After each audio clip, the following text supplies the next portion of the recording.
Assalomu alaykum, qadrli kitobxonlar. Sharof Rashidov tuman axborot kutubxona markazi sizlarning havolangizga.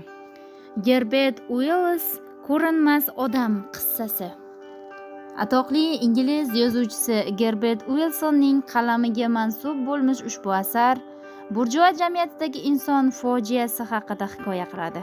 Iste'dodli olim Griffin odamni ko'rinmaydigan qiluvchi apparat ixtiro qiladi. Biroq bu kashfiyot unga baxt keltirmaydi. Kapitalistik dunyoning barcha illatlarini o'ziga singdirib olgan Griffin o'z kashfiyotidan dunyoga hokim bo'lish yo'lida foydalanmoqchi bo'ladi. Lekin uning bu orzusi ro'yobga chiqmaydi. Griffin olamning g'azabiga uchrab halok bo'ladi.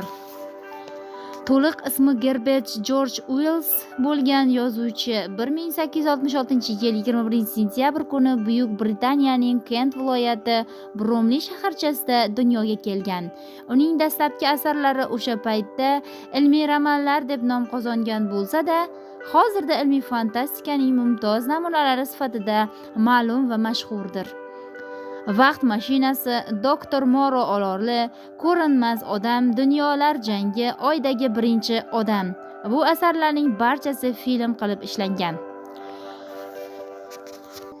Gerbert Uellsning Ko'rinmas odam qissasini o'qib tugatdim. Millionlar qalbini zabt etgan, millionlarni o'ziga qarata olgan o'tkir syujetli melodramani sizlarga ham tavsiya etaman.